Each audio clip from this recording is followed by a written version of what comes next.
Okay, well, welcome everyone to our seminar series for If Cyber, the University of New South Wales Institute for Cybersecurity. I am really pleased today to introduce you to Professor Carroll Morgan. I'm really excited, just even by its title, but I've read the abstract and I think this is going to be, I know I'm going to learn a lot, and I suspect this will influence my own work. And today, Carroll Morgan comes to us from the Institute as a member of the Institute at the Sydney campus. He's had an extraordinary career.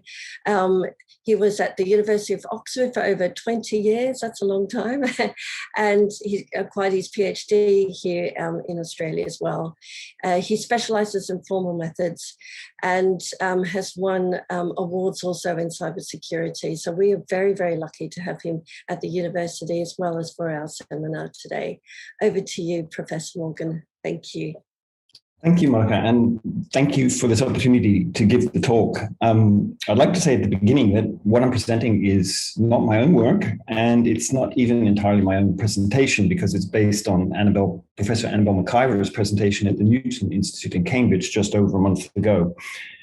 But behind the scenes, as we'll see later, there are actually lots of people who've been working on this, which I've indicated here with the flags, and later on I'll be putting names to those flags.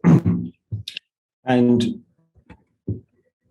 the answer to the question I pose in the title, you can fit on one slide, and that's what I've done here. That's it. That is to say, our answer.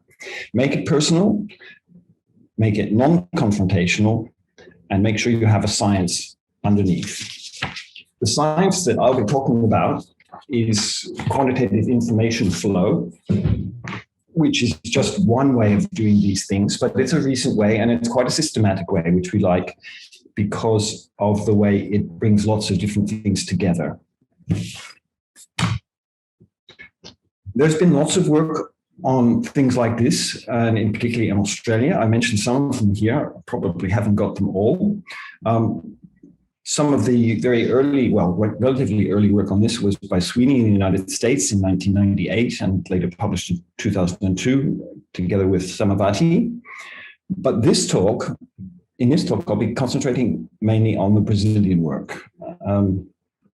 And the fact that they've used this quantitative information flow approach, which breaks away a little bit from what was traditional in this area before. So put some technical terms here down at the bottom. Shannon entropy and differential privacy. The people who work in this area will recognize those terms. And what I'm saying at this point is that we have expanded beyond using just Shannon entropy, and we're not only concerned with what differential privacy measures, but we are working on more general things and more abstract things. The abstraction gives the ability to bring more things together. So to get to Brazil, which is where this talk is based, I'm going to start by mentioning the InApp data sets. The acronyms here, of course, are Brazilian ones, but this stands for, if you rearrange the letters a little bit, the National Institute for Educational Research. The P is Brazilian for research. And in Brazil, what they do and have done for a long time is collect data from the educational institutions and publish them, that is InApp, both from the schools and from the high schools. And they release these data sets periodically, year after year. And there's lots of other data sets lying around as well. And they are public because this is the tradition in Brazil. Recently, however, so I'll just slip back to the last slide. The red line there, this talk is motivated, well, the work that this talk is described is motivated by the fact they've passed it along Brazil, which comes into effect just this year, in fact, around about now. It's a bit like the European GDPR law, but it makes it actually a crime to de-anonymize things too much. And so the InApp, which is the institute that deals with these things, has to take this very seriously. So on this slide, I've given an example of the main features of this. It's the main educational statistical survey in the country, but it is anonymized, so they don't have people's names in there. There's lots and lots of records there, tens of millions. And it's so-called longitudinal, which means that there are a series of databases that relate more or less to the same data, but perhaps at different times, or to the same people, but different bits of data. And all of these things are lying around there at the same time. And as we all know, part of the issue is what happens when you put those things together. You think one bit of data is fine to release, but what you don't realize is that there are other data out there that are also being released, and that people can put these things together and then make inferences from those that you might not want them to make. So let's look at something specific to see what's going on. I've just put together here a very small database. It has just 10 people in it, so that we can see what precisely I mean when I'm talking about a database. So a database is a collection of rows. These rows are numbered 1 to 10 here. The ID there is, so to speak, anonymized. That means there is a person who is responsible for the data in row 1, in other words, a person who is 25 and who is female and works for a company called company number 1, let's say, and is not sick. So this is just a small example. And the things going on the top there, the column names, are the attributes. So the attributes of the person number 1 are that she is number 1, she's 25, she's female, she works for company 1, and she's not ill. So this is the kind of stuff that's published. The published data for the educational database, of course, has many, many more rows, millions, and many, many more columns too. They put the most astonishing things in there, actually. But the question is, why do they publish these things? Why? Part of the reason is that there's a tradition in Brazil of transparency. This is very important. But the other thing, of course, is that they want to develop policy based on what they find from these data sets. So this is the reason that these things are published, because they're useful and they're safe. Why are they safe? It's because the ID there on the left-hand side, you can see with the green around it, is anonymized. So nobody knows who this female is at number 1 or this male is at number 10. Although they know certain things about the person, they don't know who the person is. So it's safe in the sense that it is protected from people drawing inferences about particular individuals in the community. And then people do various statistics on this data, like how many people are doing this, how many people are sick, how many people work for that company, and so on. And then they formulate policy on that. So this is the motive behind why people do this. But it is useful and that it's safe. But of course, the question is it really safe? And the answer is, it is not. And people know this, but they don't know what to do about it. There are many approaches. So we say, for example, on the left there, that it's anonymized. Yes, it is, 1 to 10, but still each row is potentially identifying. If this database contained all of a certain set of people, and you could find a person in there who was female, 25, was sick and worked for company number 1, you would know who she was. So you would actually have translated that too into the name of a person. And then from there, you could get all the other data about that person. So even though the ID is anonymized, it is still possible to figure out lots of things from databases like this that we really don't want people to know. That's one thing you can do, this de-anonymization. The other is that you can actually draw inferences from here. For example, in this small database, you could ask the question, if you're 25 and male, what is your occupation? And the answer happens to be number 2. So you can, from some facts about a person from this database, infer other facts about that person, even though you don't know who that person is. I'll give you another example on the left there with female and your occupation is 3. Are you sick? Now, this might in itself not sound like a problem, but it is a problem because, for example, if you were considering situations where somebody was trying to hire a person and knew certain things about that person from the data that the person supplied during the hire, but did not know, for example, whether she was sick or not, still the interviewer might be able to infer from this database that the person was sick and perhaps therefore discriminate against her by hoping to hire a healthy person. So these are the kind of things that go on. And the point I'm making here is that there are actually two kinds of threats that we're dealing with. De-anonymization, which is when you find out who actually belongs to a particular row, and the attribute inference is called, whereas even without knowing who the person is, you can conclude that if they have certain characteristics, then they are quite likely to have other ones. So this is the situation that we have been dealing with, all of us, for decades. And what's happened recently in Brazil and in other places, but this is a study from Brazil, is that they have formulated a law, and it's sitting there at the bottom, and it comes into effect this year. And so the InApp, which is the organization which is collecting and publishing this data and processing it, is worried about breaking that law. So that's their problem. And that is actually why they came to the UFMG, which is the federal university in Minas Gerais in Brazil, where this work was done by an MSc student.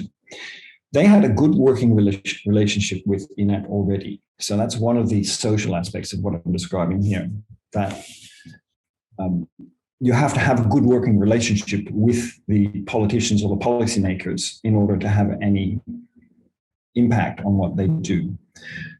The researcher's task was to help the education department become aware of the scale, but there were still some skeptics there who needed to be convinced. And what I'm going to show you now is what our Brazilian colleagues told us is more or less how this process went of convincing the people who were already on good terms with, nevertheless, that there was actually a problem here that needed to be solved. The person on the left here, the mathematician, this is Gabriel and Mario, who are people mentioned at the beginning, and I'll mention them again, they're the Brazilians.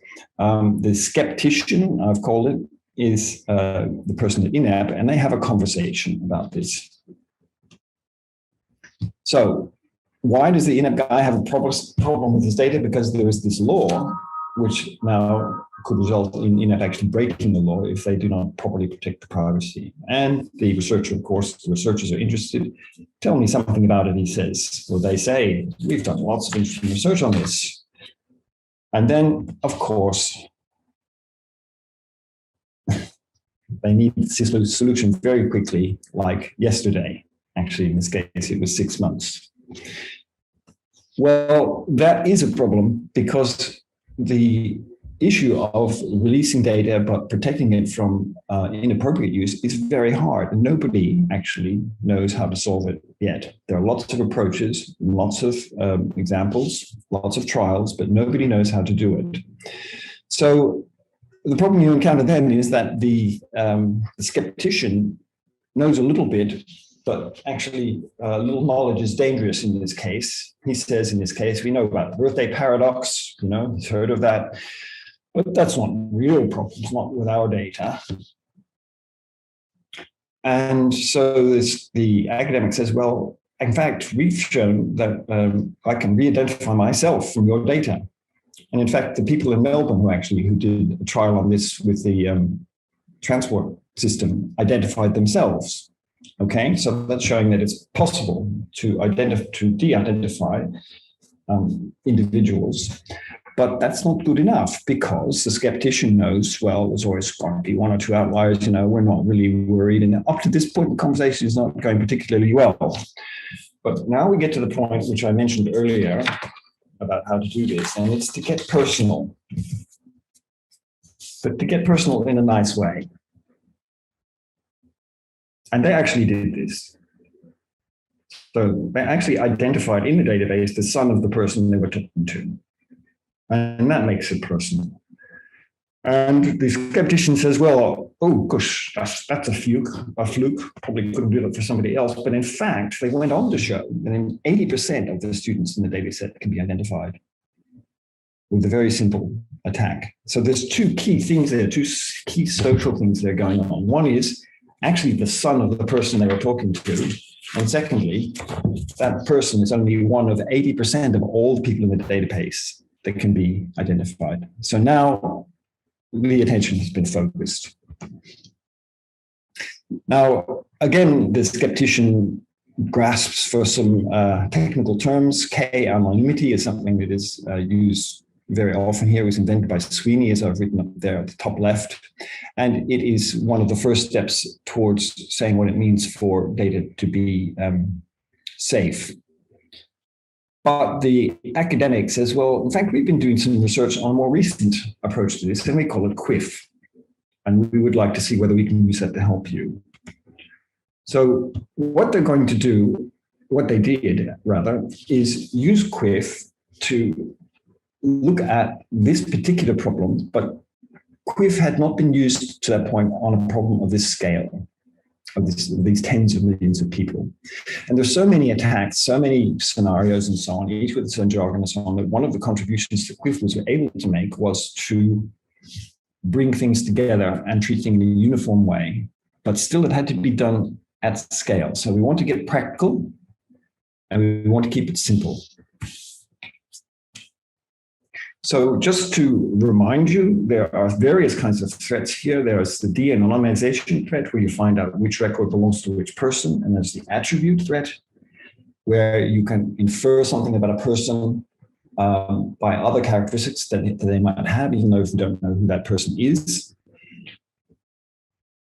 And there are two, so to speak, threat vectors. One is just attacking, so to speak, a single database, but in fact, databases can be aggregated. You can take several databases and put them together and end up with something that is much more potentially harmful than either one of them would have been on its own. And a good example of that is RoboDebt, for example, where the Centrelink database was put together with the ATO database, and then some bad things happened to lots of people. So it turns out, actually, one of the things that QUIF can do is reduce all of those things to, or each of those things to one example. In other words, one is a special case of the other. But at this point, I'm going to shift gear a little bit and tell you a little bit about QUIF. There will be slides coming that have examples with lots of numbers on them. I'm not going to be dwelling on the numbers and going through arithmetic, but since the slides will be recorded in the talk, I'm very happy to explain things later on, or even later by email if people are interested. But just to repeat, this QUIF technique is relatively new and had not been tried on something of this size before. So you can see there's lots of aspects of things there that we could be doing with QUIF. So this was the attraction of this research that has already been done, using QUIF on something the scale of the InApp data set in Brazil as it happens. So here's what a simple scenario looks like for an attack of this kind. There's a priori knowledge, that's the knowledge that's sitting in the database. Here we've just got a single database. Then there's a single database attack where the adversary uses sometimes auxiliary information that's lying around somewhere else to obtain sensitive information on the data holders in the database, information that he or she should not have been able to obtain.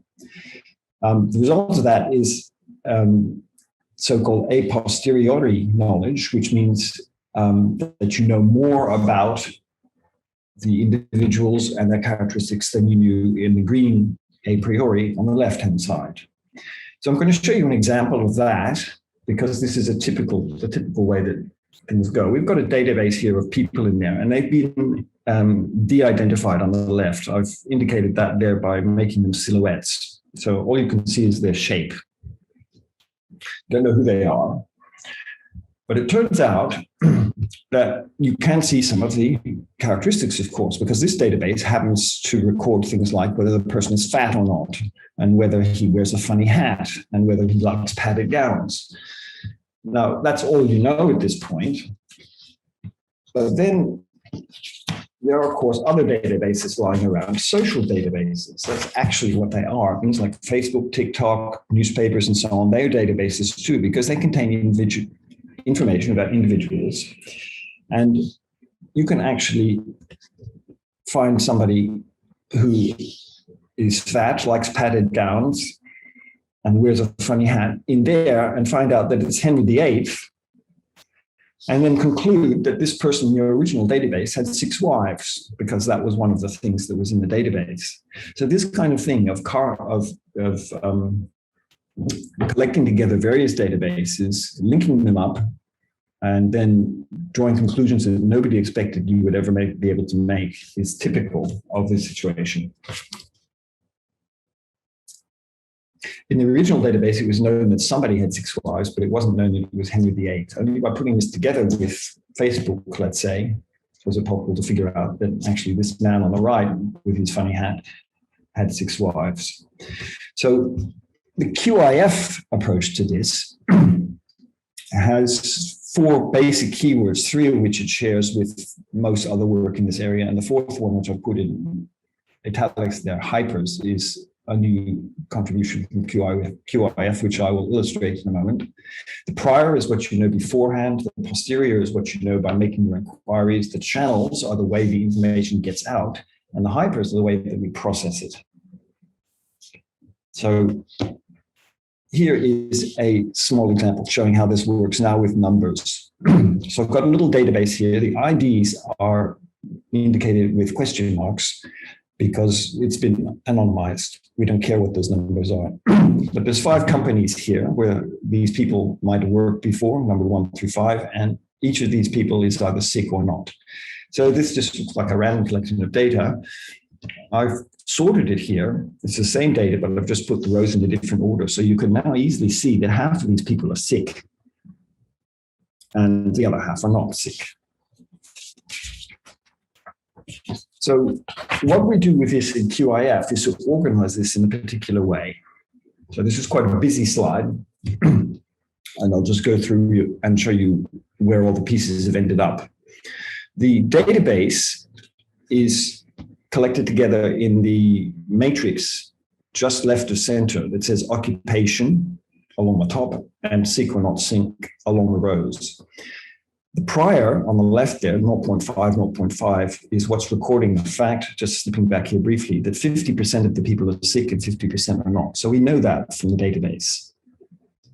Now, from that database, doing a bit of arithmetic, we can see that if a person is sick, then he's 1/5, if you choose them randomly, he's 1/5 likely to be working for company 1, 1/5 likely to be working for company 2, and so on across the row. And you can do a similar thing for the not sick at the bottom. And one of the contributions of QIF is that on the right there with the posteriors, in other words, what have we learned by looking at the person's occupation, is that we have only 3 columns there instead of 5.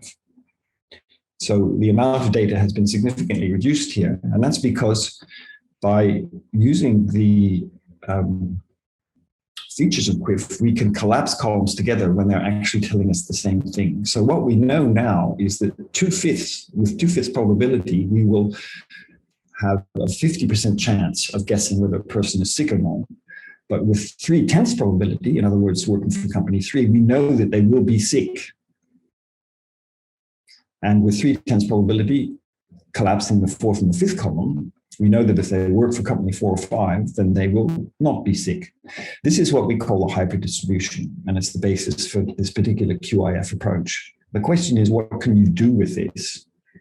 Well, if you do a little bit of arithmetic, you can see that if you choose somebody at random, just based on the information that's in here, the average probability that you can, from a person's occupation, correctly guess whether they are sick or not is 80%. Which is extraordinarily high, given the innocuous nature of that data. The way the arithmetic is done is the bottom left on this slide, where you can see there's three possibilities. 2/5 of the time, you will have a 50% chance, that's the 1/2, of figuring out, of guessing correctly whether the person is sick or not. But 3/10 of the time, you will know that they are. And 3/10 of the time, you will know that they are not. So in each of those cases, the information that you glean by interrogating the database improves your ability to guess whether the person is sick or not. And if you do that little bit of arithmetic there, it comes out to 80%.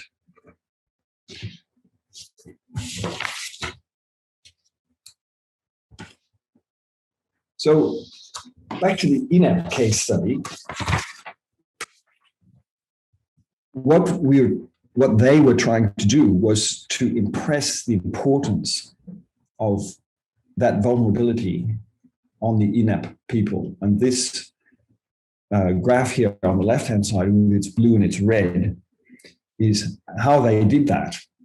So I'll explain this graph and then explain the impact it had on the InApp people. So at the bottom there, the bottom row, is the number of quasi-identifiers used. Quasi-identifiers means which attributes are you looking at? Are they sick or are they not? Do they work for this company or do they work for that one? You can look at just one, or you can look at a combination of 2 or 3 or 4 or 5 and so on, all the way out to 10 and 11, which have been squashed together there.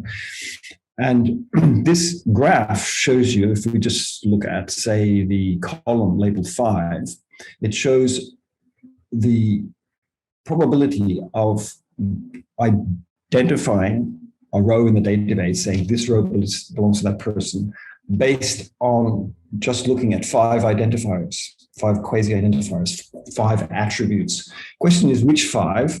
Well, they looked at them all. So they took all combinations of 5 identifiers from the information that was in the database, and some of them turned out to be fairly harmless. And so the percentage, say, of attribute inferences you could make in that case was very low, down 0 there.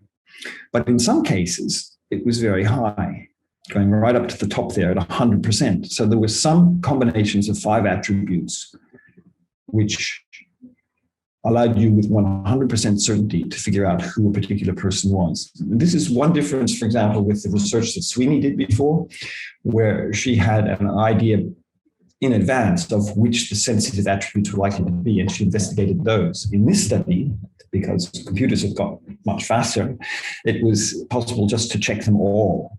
Now, if you look at this, you can see as the number of identifiers used increases, the concentration of dots moves up towards 100%. The blue and the red in themselves don't have any significance. They correspond to how far you are up on the scale on the right-hand side.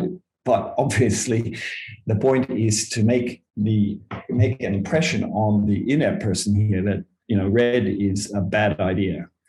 And so if you go from about, say, 8 across, you can see that most of the things are above 60%. The intensity of the color is how many of the combinations of 8 quasi-identifiers actually end up at that level. So you can see that not only are these dots getting higher, they're getting more and more intense because they're piling up on each other. If we look at, say, 9 quasi-identifiers, 10 actually, you can see that almost all of them are at the top there. So in other words, if you take 10 quasi-identifiers, almost all of them will tell you exactly who a person is in that database. So the point of the whole exercise here is what is shown at the bottom right there. The LGPD privacy legislation, which in English is the General Personal Data Protection Law, is putting InApp at risk of breaking the law. And this picture on the left has been produced by applying quantitative information flow techniques to the data, to the actual data in the tens of millions, and has shown them that they're in the red zone. And so they are really now interested in doing something about it. And this is the social aspect. So what I've shown you very quickly is a little bit of what the problem is, a little bit of the new approach that QIF gives us, although I went very fast through there. And I've finished up here with the social aspect, which is how do you get these guys to believe you? to take your advice, to take action. As I said at the very beginning, the university in Minas Gerais already had a good relationship with the InApp people, but as I illustrated in the conversation, there was not necessarily a meeting of minds until some, you could almost call them tricks were used, identifying the son not of the person doing the investigation, but of the person in InApp. But the point of the talk is not so much about QIF, although it gives us significant advantages and it's a good test for that technique. It's about how to enable the people that should be our colleagues, people in government, people who make policy and so on, who can therefore, by legislation and by changing practices, do something about all of these risks that we put up with every day and give them the data, the means to convince others to do the same. And diagrams like that one on the right that you can see there with the red and the blue are genuinely shocking to those people. They had no idea. The actual attribute they're looking for there is, does the person use public transport? You can see at the bottom in Portuguese. So this is where we end up, by open mouths, jaw dropping, oh my God, had no idea that we were this vulnerable. So did it work? Well, actually it did. So the central paragraph there, the Brazilian Ministry's agency is now actually considering replacing its current publication methods with new techniques that can provide formal privacy guarantees. They know that if they do that, if they fuzz the data, to put it informally, that it decreases the utility of the data. This is precisely, for example, the argument that's going on in the United States at the moment about the census. They want to apply differential privacy there, but they're being criticized because if differential privacy, which is fuzzing the data, making it less useful, is done too much, then what's the point of having the census? So it's not clear what to do. This is not a solved problem, but this is a study that has already been carried out. This is not a proposed study, this is an actual study, and the effect on the Brazilian ministry has already happened. What we want to do is to give them a scientific basis for doing this so that they can present a credible front to the population that they have to deal with and get them to come along and agree with the measures they intend to take. So this is basically the end of the talk. I wanted to make it clear who did this. It was basically one person, Gabriel Nunes, who's an MSc student, and Minas Gerais, that's a province of Brazil, the university there. His supervisors were Mario Alvim, also there, and Professor Anna McIver, who is here at Macquarie. Those words there are the Brazilian words for supervisor and co-supervisor. But also working on there are Natasha Fernandez, who's here at Macquarie University, but also at LIX in Paris, and me. And we will be publishing something about this very soon. But there are many more people than just those four who are involved in this. And I've tried to summarize most of them. There's about 9 or so people here. And at the right there, you can see that there is actually a book on the science of quantitative information flow, which describes how we've used those techniques to help carry out this study.